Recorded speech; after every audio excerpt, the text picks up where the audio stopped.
In the heart of a powerful corporation, one young woman's act of courage would spark a chain of events no one could have imagined. Stay with us until the end, because this story will change the way you see power and justice. Don't forget to like, subscribe, and comment where you're watching from. The marble lobby of Reynolds & Company was a place designed to impress. Polished floors reflected the light of chandeliers so perfectly that the entire space shimmered like a stage. Suits moved briskly across the room, polished shoes clicking on the surface in a rhythm that spoke of money, power, and schedules too important to be interrupted. For 3 months, Jasmine Williams had walked through that lobby carrying trays of coffee and documents, learning the unspoken rule of corporate survival. Be invisible until someone needs you, and, even then, expect to be forgotten immediately afterward. That morning had started like any other. Jasmine balanced a tray of 5 steaming lattes with practiced precision, weaving her way past executives who didn't even notice her. The air smelled of strong coffee and expensive perfume. She kept her head down, her steps quick and steady. To them, she was a shadow. A 24-year-old black intern whose name few bothered to remember. But just as she passed the reception desk, she noticed something unusual. A man in an immaculate gray suit stood at the counter, gesturing desperately with his hands. His eyes moved quickly, trying to make himself understood. His hands danced in the air in smooth, practiced motions, but the receptionist stared at him with a blank expression of irritation. "I'm sorry, sir," the receptionist Carol said in a clipped tone. "I really can't understand what you're trying to say." Her voice carried that brittle sharpness that privileged people sometimes used when confronted with anything that disrupted their routine. To her, the man wasn't a guest, a potential partner, or even a human being in need of help. He was an inconvenience. The man's shoulders sagged under the weight of her dismissal. His face shifted from determination to defeat, a defeat so familiar to those who had spent their lives on the outside of the polished corporate machine. He lowered his hands, eyes flickering toward the floor as if bracing himself for the familiar sting of exclusion. Jasmine stopped walking. Something in her chest tightened. She had seen that look before. Too many times. At the grocery store with her younger brother, Danny, when teachers ignored his questions because his words were signed instead of spoken. At family gatherings where relatives whispered about how different he was. She knew exactly what that man was feeling in that moment. Before she had time to think about consequences, her feet were already moving. She set the tray of lattes carefully on a nearby counter, wiped her palms against her skirt, and approached the desk. "Hello, sir," she signed, her hands moving with the ease of someone who had lived in 2 languages for years. "Can I help you?" The man's head shot up, his eyes widening in surprise. Relief spread across his face like a light being switched on in a dark room. "Thank you." His hands moved quickly, urgently. "I thought no one here would understand me." The conversation in the lobby stopped. Footsteps slowed. Even the hum of voices seemed to fade as employees turned their heads toward the unexpected scene unfolding in front of them. A young black intern, the girl who usually carried coffee, was now communicating fluently in sign language with a man who had just been dismissed as a problem. Jasmine felt the weight of dozens of eyes on her, but she didn't flinch. Her hands moved steadily, gracefully, carrying his words into sound for the rest of the room to hear. "He says he's grateful," Jasmine translated softly, her voice steady. "He thought nobody would understand him." The man nodded eagerly, his hands describing his words faster now. Jasmine followed with ease. Every movement was second nature to her, shapes and rhythms she had practiced countless times with Danny at the kitchen table late at night, when their parents were too tired from work to sit with him. What Jasmine didn't know was that at that exact moment, the elevator doors at the far end of the lobby slid open. Lawrence Reynolds, the CEO of the corporation, stepped out, his tall frame casting a shadow across the polished floor. Known for his piercing gray eyes and ability to dismantle seasoned executives with a single sentence, he carried an aura that silenced rooms the second he entered. And now he stood still, watching every gesture, every nuance of the unexpected scene at the reception desk, his gaze fixed on Jasmine. Something in her composure, the calm defiance in her choice to step forward when everyone else stayed frozen, caught his attention in a way few things ever did. But Jasmine had no idea he was watching. She only saw the man's relief and the way his shoulders straightened as he finally felt visible again. In the corner of the lobby, however, another pair of eyes burned with a very different kind of intensity. Victoria Sterling, supervisor of the marketing department, stood with her arms crossed. Her face tightened, her lips pressed thin. What should have been a moment of compassion and competence appeared to her as a threat. Victoria's gaze narrowed, her mind already calculating. She didn't see a young intern helping someone in need. She saw a breach of protocol, a disruption of order, and, most dangerously, an intern daring to stand out. To someone like Victoria, whose authority rested on intimidation and control, acts of kindness often looked like rebellion. And in that polished marble lobby, surrounded by the weight of corporate hypocrisy that shone brighter than the waxed floors, Jasmine Williams unknowingly set into motion a chain of events that would change everything. She hadn't planned to. She had only wanted to help, but sometimes the smallest decisions, choosing to step forward instead of staying invisible, can ignite battles no one saw coming. The applause that lived only in Jasmine's head, the private, grateful beat that followed her choice to help, didn't last long. It was sliced cleanly in half by the hard click of heels and a voice sharpened for public use. "Well," Victoria Sterling said, letting the word ring across the lobby like a bell demanding silence. What a touching little moment. Conversations stalled. A cluster of analysts near the turnstiles pretended to check their phones. Two managers in navy suits slowed as they passed, deciding that whatever meeting they had next could wait. The receptionist, Carol, folded her hands with the wide-eyed look of someone who had just found a lifeguard whistle in her pocket and was eager to blow it again. Jasmine didn't move. Her hands had just finished conveying the visitor's thank you, and now they hovered at her sides, warm from the certainty of a language she could trust. The man in the gray suit looked between the women, sensing a change not from sound but from posture. The tilt of heads, the tightening of mouths, the way a room recalibrates around a person who expects to be obeyed. "I'll take it from here," Victoria said to Carol without looking at her. Then to Jasmine, "And you will return to your assigned duties." Jasmine swallowed. "I was assisting a visitor," she said.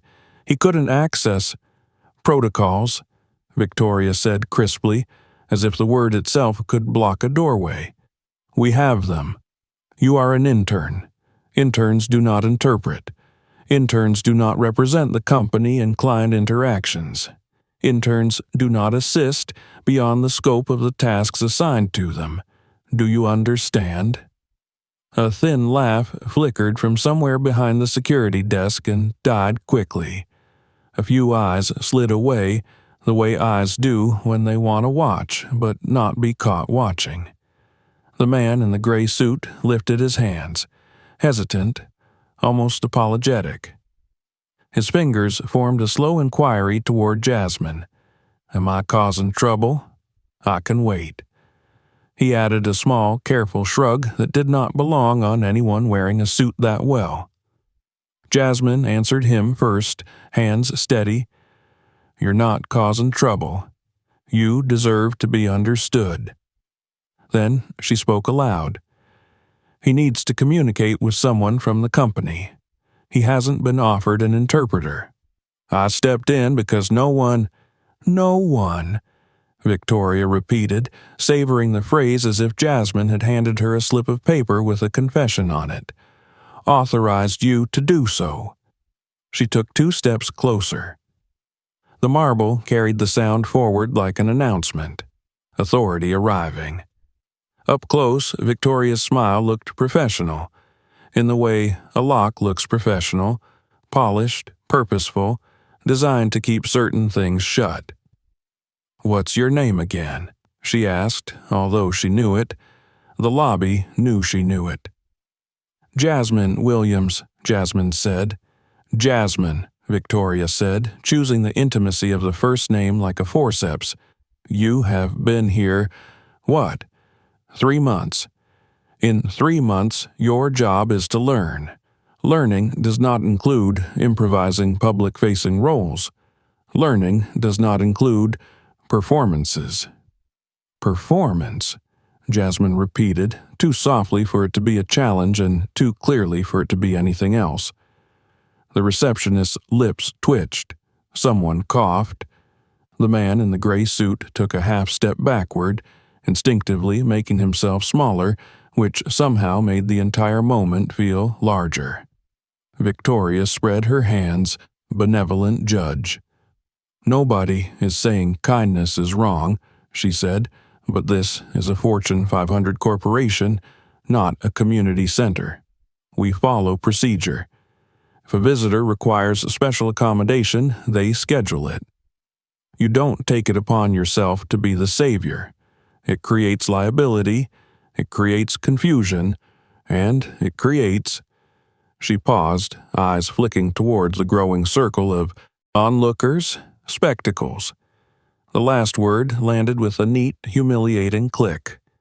Jasmine felt heat rise along the back of her neck, the place where shame likes to start. She drew a breath and let it out slowly. Danny's voice, his hands really, floated up in her mind. "Slow is clear. Clear is kind." She nodded once to the man and turned back to Victoria. "With respect," Jasmine said, "he wasn't a spectacle. He was a person who wasn't being understood." "And with respect," Victoria answered, respect removed from the phrase like the chocolate from a low-calorie dessert, "you are a person who isn't authorized to decide how we handle client communications." The word authorized got a small, satisfied ripple from the bystanders. Authorized sounded safe. It sounded like rules and forms and the promise that nobody would be blamed later for having done exactly what the binder on the shelf said to do. "Ma'am," the security guard at the far end of the room said into his radio, purely to be doing something. The man in the gray suit lifted his hands again, more urgently now. "You helped me," he signed to Jasmine. "You did the right thing. Please don't be in trouble because of me. I can come back later." Jasmine translated his words aloud, almost daring the room to hear them, then added in sign, "You did nothing wrong." He touched his chest once with his fingertips in a gesture that didn't need translation. Victoria sighed, a public sigh designed for audiences. "You see," she said, gesturing lightly toward the man. "Even he understands there are processes. We can schedule an interpreter the proper way. For now, Miss Williams will return to her duties." Jasmine's hands tightened around themselves. She could picture the tray on the counter, the coffees cooling by the minute, the names scrawled on lids that might as well have said, "Not you." She could also picture the moment she'd just lived, someone going from invisible to seen, from excluded to included, and how easily the room wanted to return him to the other side. She chose her words like she chose her steps on a slick floor. "If there had been a process available to him in this moment," she said, "I wouldn't have needed to step in." "Needed," Victoria repeated, tasting the word. "That is an ambitious verb for a 3-month intern." A fresh wave of attention washed through the lobby. Ambitious could be praise or poison depending on who said it and how. Here, it wasn't praise. Jasmine steadied herself. She looked at the man. his careful, apologetic stance, and felt the resentment inside her settle into shape. Not the kind of resentment that flares and burns out, the kind that turns into a boundary. "May I at least make sure he reaches the correct floor?" Jasmine asked, without interpreting, just escorting. "No," Victoria said, "you may not. What you may do is pick up your tray before those coffees become a health and safety hazard. After that, you may report to the copy room. There is a backlog." Something in the way she said copy room made the space sound like a punishment cell. Carol allowed herself a small smile. A manager near the plants checked his watch with exaggerated impatience, as if to annotate the moment with adult priorities. And yet, the lobby wasn't fully with Victoria. Jasmine could feel it the way a dancer feels a floor. There were soft places, places that yielded. A junior analyst with a rainbow sticker on her badge looked openly uncomfortable. The security guard hovered but didn't approach. A finance associate mouthed that was messed up to no one in particular. Jasmine turned to the man and signed, "Please wait 1 minute. I will find someone who can help properly." "Miss Williams," Victoria snapped, "you will not find anything. You will obey instructions." It would have been easier to nod, to retreat into the safety of invisible until needed. It would have been easier to pick up the tray, let the coffees burn her palms a little as a private price of peace, and fade back into hallways where the lights were fluorescent instead of chandeliered. But easy wasn't why her feet had moved in the first place. "I apologize," Jasmine said to the man, signing every syllable with a clarity sharpened by choice. "It appears I've overstepped." His hands fluttered, immediate and emphatic. "No, you stepped exactly where you were needed." He glanced past her shoulder, and Jasmine saw what had pulled his eyes, a shift in the lobby's magnetic field. The executive elevator had opened. Even without seeing him yet, the room adjusted. Voices thinned, spines lengthened. The silvery surface of authority moved across the marble like weather. Lawrence Reynolds stepped out with the unhurried stride of someone who has never had to run to catch anything in his life. He didn't raise his voice. He didn't have to. The lobby made space for him, and the space made silence. "Good morning," he said to no one and to everyone. Victoria straightened as if called to a review. "Mr. Reynolds," she began, bright and crisp, "we have a small situation. I'm handling it." Lawrence's eyes weren't on her.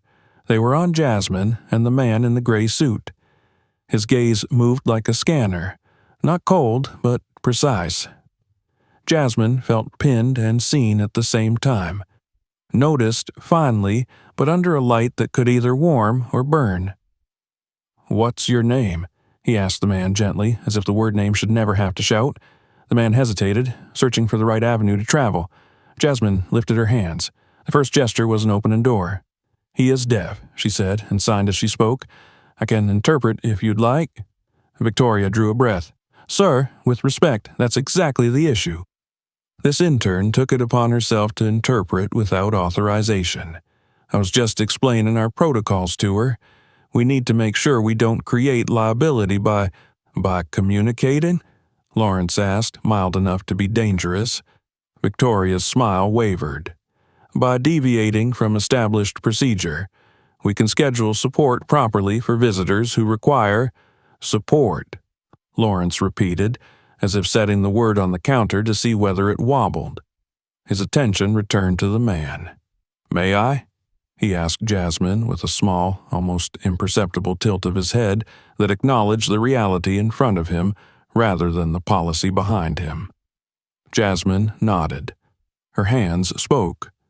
The man's replied faster now, eagerness returning as if a door had actually opened.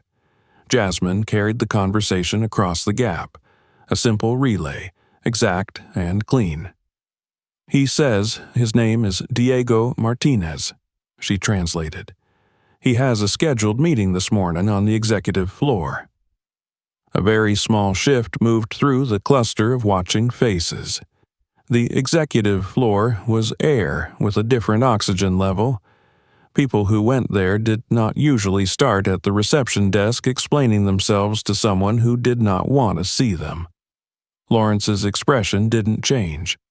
"Mr. Martinez," he said, and waited while Jasmine's hands duplicated the words. "Welcome to Reynolds and Company." Diego's shoulders settled. His gratitude spilled out of his fingers. Jasmine poured it into sentences. "Thank you. I wasn't sure if I had the right place. I tried to explain. She helped me. Without her, I would still be waiting." He glanced briefly toward Victoria, not accusatory, simply factual. "Noted," Lawrence said. He turned to Victoria then, and his attention on her felt like a spotlight re-aimed. "You were saying something about protocols?" Victoria rallied. "Yes, sir. We shouldn't allow untrained interns to interpret for visitors. It projects unprofessionalism. And if there's a misunderstanding, the company is exposed." "Untrained?" Lawrence asked, the single word neither rough nor soft. His gaze flicked to Jasmine. "Miss Williams, how long have you been able to sign?" Jasmine felt the question approach and land. She could answer without giving more than she owed. "Years," she said. "Long enough to be fluent." "Fluency," Lawrence said in the same tone he might have used for profitability, as if he were measuring it. His eyes scanned the room, registering the watching, the listening, the way culture reveals itself in a crowd. He looked back to Diego. "Your meeting," he said, and paused so Jasmine could translate, "is with me." The sentence changed the air. It was not loud. It was simply heavy enough to tip the balance of the moment toward something irreversible. Victoria's posture sharpened. "Sir, if that's the case, we can bring down a certified interpreter immediately. There's no need for—" "There is a need," Lawrence said, "for efficiency, for respect." He did not raise his voice, but the words carried anyway, borne along the smooth surface of marble that loved to echo power. He turned to Jasmine. "Miss Williams, would you join us upstairs and interpret for Mr. Martinez in the meantime?" It wasn't a question, not in the way people use questions to give you a choice you don't have. But it wasn't an order either. It was a recognition, a statement that the reality in front of him outranked the procedure behind her. Jasmine's heart kicked once, hard enough that she felt it in her palms. "Yes, sir," she said evenly. She turned to Diego, signing with the controlled clarity that had steadied her all morning. "He's the CEO. He's inviting us up now." A smile broke across Diego's face, swift and genuine. "Good. Thank you. You made this possible." Jasmine nodded once. She looked at Victoria last because not looking felt like flinching. "I'll return to my duties after the meeting," she said politely. Victoria's lips parted, then closed. There were a dozen things she could have said about lines and roles and who gets to step where, but none of them would land in a room that had just watched the CEO recognize an intern's competence in real time. "Carol," Lawrence said without turning, "please make sure Mr. Martinez is properly logged, and see that the reception desk has an updated list of accessibility resources by end of day." "Yes, Mr. Reynolds," Carol said, cheeks stiff, pen already scratching a to-do that sounded like a reprimand. Lawrence gestured towards the executive elevator. The small procession, CEO, visitor, intern, crossed the lobby, and the crowd flowed outward the way water does when something larger passes through it. People moved aside, but their eyes did not. Jasmine felt the attention follow them, a wake of curiosity and recalculation. At the elevator, Lawrence pressed the call button and waited. For a brief second, in the burnished reflection of the doors, Jasmine saw the three of them side by side, a man whose authority did not require volume, a visitor whose dignity had returned the moment he was understood, and herself, coffee-stained sleeve, ink-smudged notepad peeking from her pocket, and hands that had made a bridge across a gap the company pretended didn't exist unless it had paperwork. As the doors slid open, Lawrence spoke once more without looking back. "Miss Sterling," he said, almost conversationally, "please stop by my office in 1 hour. We'll review protocols." A thin thread of sound, someone's almost laugh swallowed, followed them into the elevator. Jasmine didn't turn to see Victoria's face. She didn't need to. She could feel the heat of it all the way to the elevator's threshold. The doors closed, sealing the lobby out. Jasmine's breath found its rhythm again in the small mirrored space. Diego shifted with the easy relief of a person who has finally reached the right hallway after knocking on too many wrong doors. Lawrence's reflection met hers for the first time, neutral as a ledger, curious as a scientist. "Thank you for your help, Miss Williams," he said. Jasmine lifted her hands. Her fingers shaped the words for Diego and for the room the elevator was lifting them into. "You're welcome. Let's begin." The executive floor of Reynolds and Company was quiet in a way that made silence feel intentional. The carpeting muted footsteps, the walls gleamed with curated art, and the air itself seemed to insist on deference. Jasmine had never been here before. She had imagined it. During coffee runs, she'd sometimes glance up at the elevator display and wonder about the people who lived their workdays above the 20th floor, but she had never expected to walk through its hallways herself, certainly not as part of a small group escorted personally by the CEO.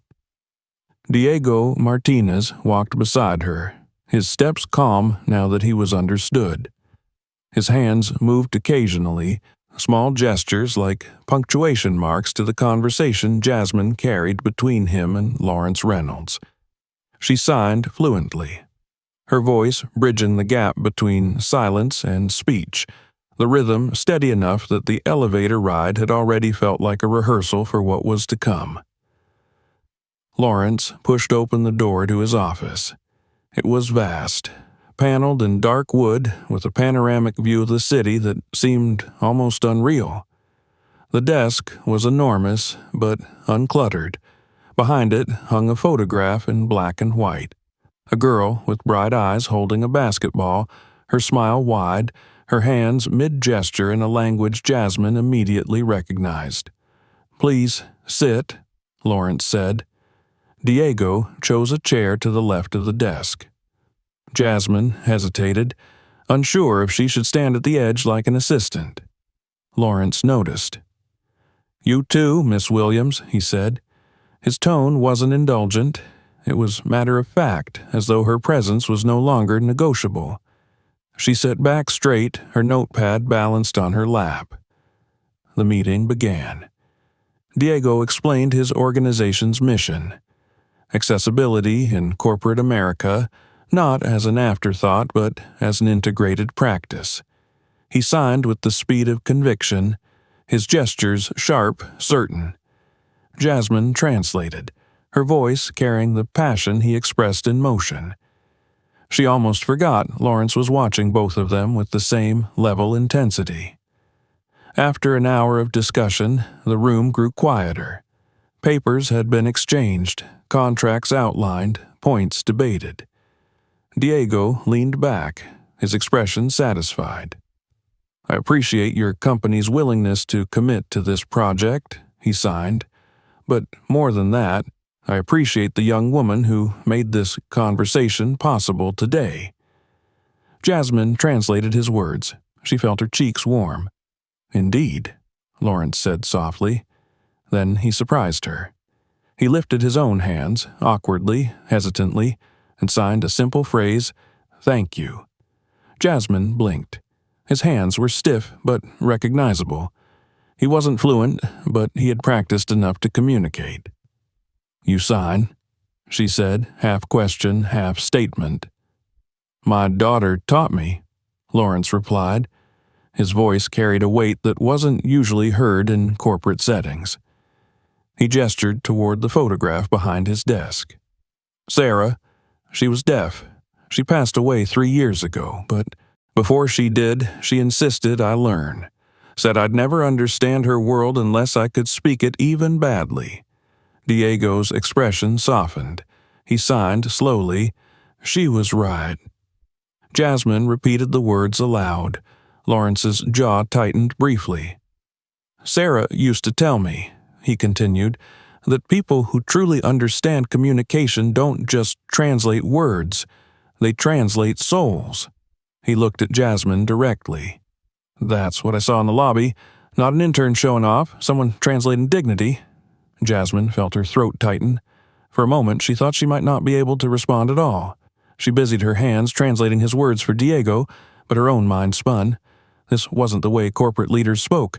Not here, not in this world. Then Lawrence straightened in his chair, the emotion replaced with his usual steel.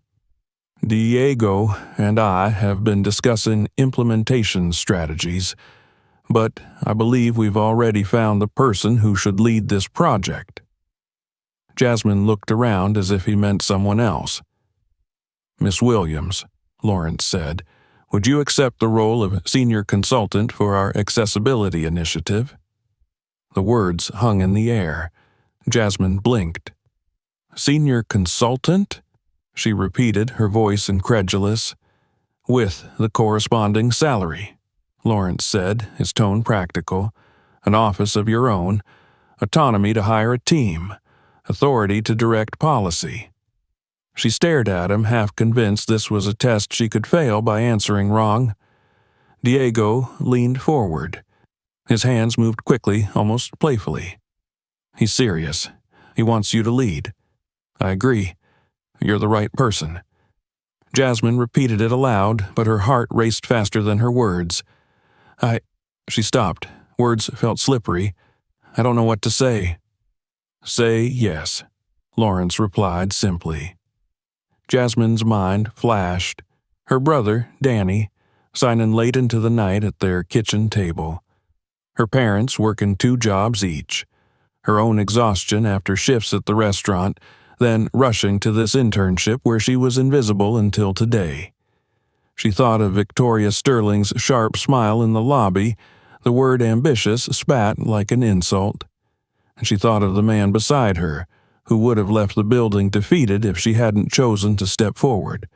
Yes, she whispered, then louder, yes, I accept. Lawrence nodded once. Diego's grin broke wide, but the moment of triumph carried a shadow. Lawrence's expression shifted again, from satisfaction to calculation. Before we move forward, I need to warn you. Not everyone will be pleased with this decision. Victoria, Jasmine said quietly. Lawrence's eyebrow lifted, acknowledging her accuracy. She won't accept this quietly. Expect emails, rumors, attempts to undermine you. Jasmine inhaled slowly. She felt something inside her settle, a quiet readiness she had carried for months. I understand, she said, but I've been preparing for people like her my whole life. The silence that followed wasn't empty. It was heavy, charged, the silence before a battle begins. Lawrence leaned back. Then let's begin. The promotion email went out just before noon. A brief, unadorned announcement that Jasmine Williams had been appointed senior consultant for accessibility at Reynolds & Company, reporting directly to the CEO on a strategic initiative with national partners. It was the kind of message most employees skimmed between spreadsheet cells and calendar pop-ups, but for a handful of people, especially one, the words hit like a thrown glass. Victoria Sterling read the subject line 3 times without breathing. The lobby scene from the morning pulsed behind her eyes. The intern who had refused to shrink, the CEO who had not asked her permission to see what he saw, the elevator that closed with Jasmine inside and left her on the wrong side of its mirror. A faint, metallic taste filled her mouth. She put down her pen, opened a blank email, and began to type. To executive-leadership@reynoldsco.com. Subject: immediate concerns, improper favoritism, and risk. The sentences came easily. They always did when Victoria needed to sound protective while being punitive. An unqualified intern has been elevated to a critical, public-facing role without appropriate vetting. This decision undermines existing leadership, sends the wrong message about meritocracy, and creates exposure. We are at risk of confusing good intentions with competence. She invoked brand risk and governance, words that sounded like seatbelts even as she unbuckled them. By the time she hit send, a second draft, harsher, bolder, had already formed in her mind for allies who preferred blunt force to velvet rope. The responses were quick and mixed. A few executives replied with cautious, non-committal lines, "Let's discuss, thanks for flagging," as if they were signing a guest book. One or two backed her outright. Several said nothing at all, which was often, in this place, a vote for the future. None of it satisfied Victoria, she wrote. Again, this time to a trusted VP in legal, threading in a suggestion that process irregularities might constitute grounds for review. She wrote a third note to HR requesting clarity on intern conduct breaches observed this morning. Then she began to call favors. Down the hall, Jasmine kept her door open. A small, deliberate decision. She had no plaque yet, no books stacked to suggest permanence. A pad of paper lay on the desk. A clean whiteboard stood to the side with a single heading written across the top. Access, accessible, plus accountable. She answered 2 baseline emails from Lawrence's chief of staff about onboarding mechanics and paused, listening to the buzz that had changed pitch since noon. It wasn't imagination. A building has its own breath. You learn to hear the way it inhales when it's about to talk. Her phone vibrated. A number she didn't recognize. "Miss Williams? This is Annie from the City Ledger. We received a tip this morning regarding a controversial promotion linked to diversity quotas." Jasmine let the silence sit. It wasn't a trap if she didn't step into it. "We're preparing a short," Annie continued. "Do you have comment?" "No," Jasmine said. "Not at this time." "Can you confirm your new title?" "You can confirm it with corporate communications." Polite, contained. She ended the call, then typed one sentence to Lawrence's chief of staff. "Press is sniffing. Unknown source." The reply was instant. Logged. Proceed per comms. Will contain. Containment would not be enough. Not for what was coming. Jasmine opened the top drawer of her desk and removed a small, matte black digital recorder. The same one that had lived for months in her tote, in conference rooms and corridors and copy rooms where leadership styles revealed themselves not as strategy, but as habit. She plugged it into her laptop, watched the audio files organize into a list, dated, time-stamped, and created a folder with a single, simple name. Sterling. Pattern. Her fingers rested on the keyboard. She did not love this part.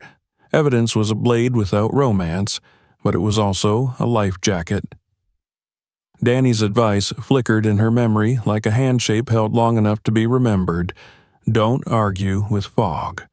Turn on the light. Across the building, emails multiplied. Victoria's inner circle went to work. Someone whispered that Jasmine had bypassed HR. Someone else suggested she had leveraged the CEO's personal history, a phrasing carefully chosen to sound obscene without being explicit. A senior manager forwarded Victoria a 3-line rumor from another floor that began, "They say." Victoria replied with, "We need to protect standards." The story metastasized in the gaps between meetings. By late afternoon, the chief operating officer sent a calendar invite. Emergency, executive, session, 5 p.m., boardroom B. Attendees, the CEO, the C-suite, a handful of directors. Required. Victoria's pulse steadied. Meetings were her native environment. In rooms like that, the right tone could make the wrong facts obedient. She arrived early, arranged her notes, chose a seat that caught the board members' eye line when they entered. The table was a gleaming oval of wood, dense enough to remember every hand that had pounded on it. A wall-length screen slept black as a promise. The first to enter after her was the general counsel, who nodded without warmth. Then the CFO, expression unreadable. Lawrence came in last, unhurried as always, with a small stack of papers that he didn't look at after he set them down. Jasmine took a seat 2 chairs from him, legal pad open, pen uncapped. She did not look at Victoria. She did not need to. The COO cleared his throat. We've convened to address concerns raised today regarding a personnel decision and associated risk. Victoria, as the originator of the alert, you have the floor. Victoria stood. Her voice found its polished register, the one that balanced alarm with responsibility. Thank you. I'll be concise. This morning, an intern, Ms. Jasmine Williams, violated protocol by engaging a visitor in a capacity for which she is neither trained nor authorized. Subsequently, that same intern was promoted to a senior, public-facing role without vetted qualifications or a transparent process. This sets a damaging precedent, invites legal exposure, and undermines leaders who've built their careers on merit. We cannot allow optics to outrun performance. We have procedures for a reason. She stopped. It was a practice stop, the kind that invited questions she was prepared to swat or swallow. The COO nodded toward Lawrence. Thank you, Lawrence said. He didn't stand. He never needed to stand to own a room. Is that your full concern, Miss Sterling? For now, Victoria said. I have documentation of prior incidents of boundary overreach as well. Lawrence's gaze drifted to Jasmine. Miss Williams? Jasmine did not stand either. I'd like to speak to facts, she said quietly, and to patterns. She set the small recorder on the table, center, where it could be seen without being dramatic. The object looked almost shy against the wood, a tiny square in a cathedral. For the last 8 weeks, she said, I've documented repeated statements and directives that describe interns, particularly interns of color, as quota hires who should have learned to stay in their place. I've documented instructions to withhold information and support. I've documented ridicule of efforts related to accessibility and inclusion, and explicit discouragement of staff who offered help to visitors requiring accommodation. I did this because I was advised by mentors and by my own life that evidence is the only thing that cuts through institutional fog. She clicked play. The room filled with Victoria's voice, crisp from a conference room mic. These diversity interns are all the same, smiles and no substance. They think helping with some little side project gives them a seat at the table. A low murmur moved around the oval like a wind in a closed space. Jasmine pressed the arrow. A new clip. Laughter in the background, then Victoria again. I told Carol, don't motivate them. If they want a future here, they should learn to be invisible first. Jasmine did not watch Victoria. She watched the people who were deciding. The general counsel had gone very still. The CFO's pen stopped moving. The COO's jaw drew slightly to the side, a man counting columns that suddenly didn't add. Another clip. We need pictures for the annual report. Make sure we get 1 or 2 of the interns, the right mix. The board eats it up. Context, Victoria said, quick, brittle. You're stripping context. Happy to add it, Jasmine said. She pressed again. Voices from a bullpen. Closer, less formal. People like her don't last. They should be thankful to carry coffee here. The pronouns were a trap that closed itself. Lawrence raised a hand. The room quieted immediately. Miss Sterling, he said evenly. "Do you deny that these are your statements?" Victoria's mouth opened, closed, recalibrated. "Those recordings violate privacy. They were made without consent. They are in common areas of corporate offices," the general counsel inserted, voice dry as paper. "Not illegal. Uncomfortable, yes. Inadmissible in some contexts, possibly, but not illegal." "I'm being painted as a villain for enforcing standards," Victoria said, color rising. "This is a witch hunt fueled by soft politics and grief narratives.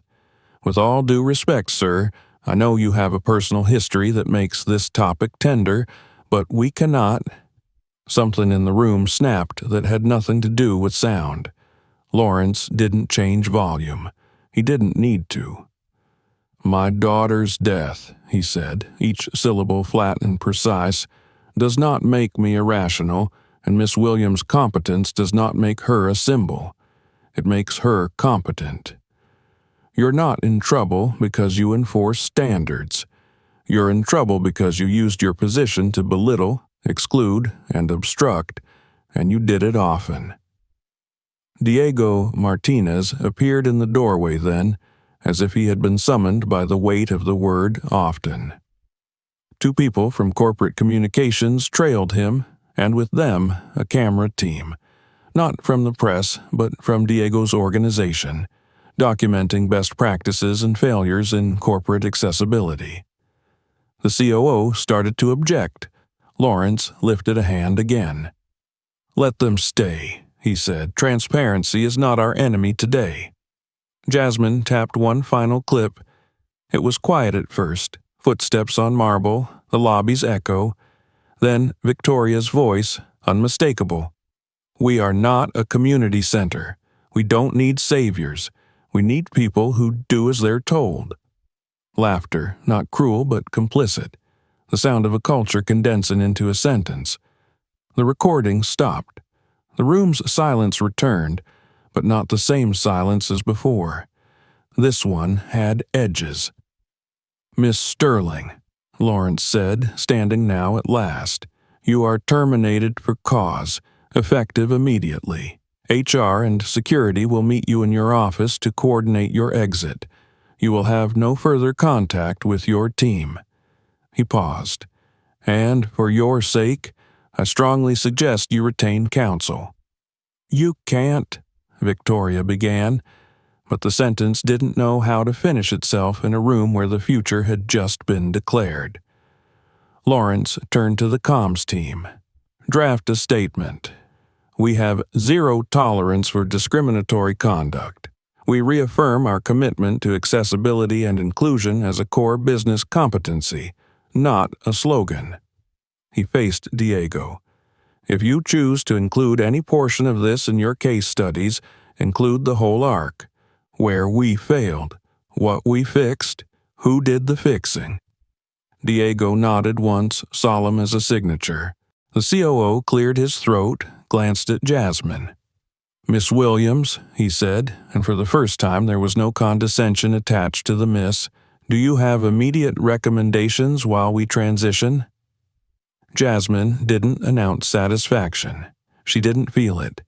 Evidence wasn't about triumph, it was about traction. "Yes," she said.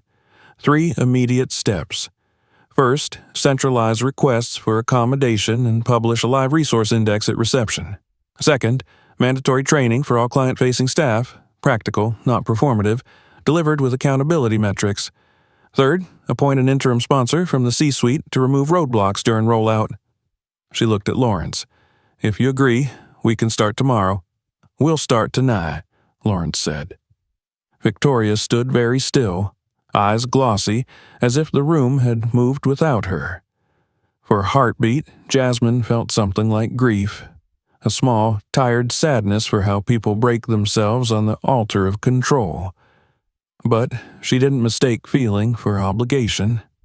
A guard stepped to the threshold in the way guards do when they don't want to be part of the story but already are. "Miss Sterling," Lawrence said, gentler now only because there was nothing left to prove, "You may go." She did not slam the door. That would have given her a kind of punctuation. She left with no punctuation at all. The meeting dissolved into logistics, the choreography of consequence. Comms drafted language, legal set parameters, operations scheduled training blocks. Someone fetched coffee that tasted like it had been waiting in a carafe for hours, because it had. The camera crew recorded B-roll that would later be cut into a segment titled "From Policy to Practice." Through it all, Jasmine remained still, focused, present, the recorder back in her pocket as if it had never existed. When the room finally emptied, Lawrence lingered. Diego did too. "You understood the difference between outrage and evidence," Diego signed. "That's rare." Jasmine translated aloud out of habit, then smiled, small and real. "I learned it," she said, "the hard way." Lawrence nodded toward the door. "There's a storm outside now," he said. "It will pass. What we build next is what matters." Jasmine looked at the long table, at the ghost of the meeting that would be told and retold in the building for years. She thought of the lobby, the marble that carried sound too well, of the copy room, the place where some people wanted her to live forever, of the elevator, a moving mirror that sometimes told the truth about who belonged inside it. She thought of Danny, and of all the people like him and unlike him who had stood in too many lobbies explaining themselves to people who would not see. "Then let's build," she said.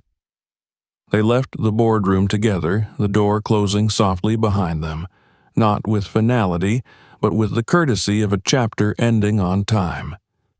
The war of evidence had been fought in daylight and won without cheer. Outside the glass, the city's lights were coming on one floor at a time, a patient constellation sliding into place, the kind that doesn't ask for applause because it isn't performing. It's illuminating.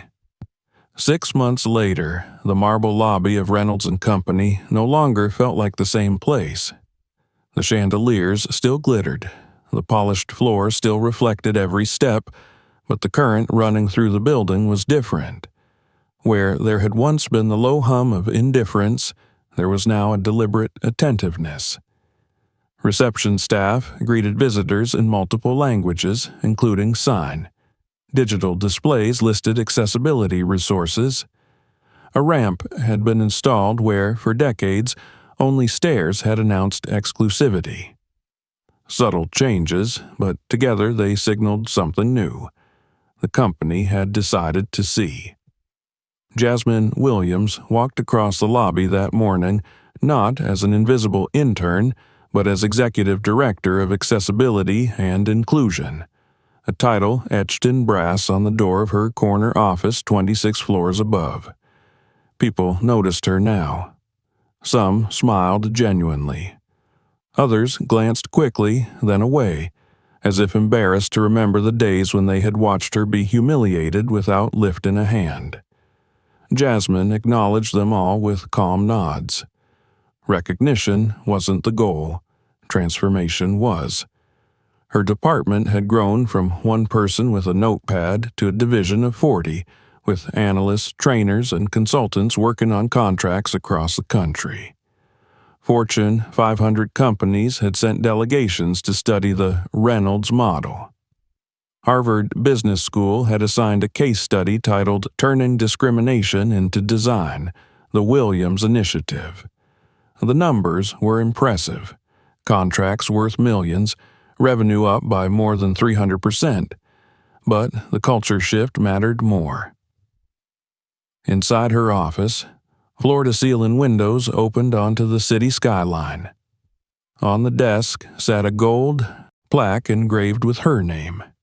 Next to it, a framed photo of her younger brother, Danny, in his basketball jersey, hands mid-gesture, a grin flashing wider than victory itself. That afternoon, Danny arrived for his first official day as a graphic designer in the company's marketing division. He had just graduated at the top of his class, and his signing was faster than ever, playful, confident. "Now we're co-workers," he teased, his fingers moving quick as lightning. Jasmine laughed, her hands responding in the same rhythm. "Don't be late on your first day," she replied. "You'll make me look bad."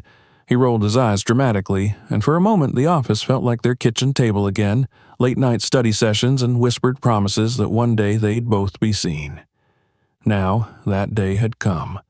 But outside these walls, Victoria Sterling's name was still a ghost in the industry. The story of her downfall had not faded. It had solidified. The recordings Jasmine had played in the boardroom had been leaked, intentionally, to the city ledger. The headline had screamed across the afternoon edition, "Executive fired for systematic discrimination. 47 hours of racist comments exposed." Within weeks, business schools dissected the case. Corporate boards across the country circulated the story as a cautionary tale. Proof that arrogance, when documented, becomes self-destruction. Victoria had tried to recover. She hired attorneys, filed appeals, even drafted op-eds claiming she had been targeted. None of it mattered. The evidence was irrefutable, her words undeniable. Her penthouse was sold to cover legal fees. Friends in high places stopped answering her calls. Eventually, she left the city, taking a job at a small accounting firm in a town where nobody knew her past. But the internet never forgets, and every time she searched her name, Jasmine's success towered over her, like a verdict she could never appeal. Meanwhile, Reynolds and Company thrived. At a quarterly board meeting, Lawrence Reynolds leaned back in his chair, eyes fixed on Jasmine across the table. "Your division has increased revenue by 340%, he said. "But more importantly, you've changed the DNA of this company. We're not just profitable, we're just." Diego Martinez, now an official partner in the nationwide rollout, added, "You didn't just build a program, you built a movement. Companies across the country are copying your model, Jasmine. You've rewritten the standard." The applause in the room was real. Jasmine accepted it, but her mind was already elsewhere, on the scholarships funded by the new Sarah program named in honor of Lawrence's daughter. Dozens of students from marginalized backgrounds now had opportunities once locked away behind wealth and privilege. She personally reviewed every application, seeing in each young face a reflection of her brother, of herself, of the silence she had once fought through. Later that evening, as the city lights spread like a map across the horizon, Jasmine stood by her window watching the sky turn indigo. Danny leaned against the desk, sketchbook in hand, doodling ideas for a campaign that would roll out next quarter. "Do you remember when I said you'd prove yourself?" he signed, his grin softening into something proud, almost reverent. "You didn't just prove it, you redefined it." Jasmine's throat tightened, but she smiled. "We redefined it," she said aloud, signing the same words so he would feel their weight in both languages. Across the city, billboards advertised Reynolds and Company as a leader in inclusion. In universities, professors taught case studies on Jasmine's strategy, how she had turned prejudice into proof, humiliation into evidence, and evidence into transformation. And in a quiet suburban apartment, Victoria Sterling scrolled through those same headlines, each one another reminder of the intern she once dismissed as invisible, each line another nail in the coffin of her old life. The irony was unbearable. In trying to make Jasmine small, she had made her monumental. Jasmine, however, carried no glee in Victoria's downfall. Triumph wasn't the point. Her victory was larger than one rivalry, deeper than one corporation. She had proved to an entire industry that kindness paired with intelligence is not weakness, but revolution. The lesson was unmistakable. Cruelty exposes mediocrity. Preparation turns injustice into power, And sometimes the best revenge is not to mirror cruelty, but to build a success so undeniable that it rewrites the rules for everyone who comes after. Jasmine's revolution had begun in a lobby where she refused to stay silent. Now it stretched across a nation, reaching every boardroom that had ever underestimated someone like her. And this was only the beginning.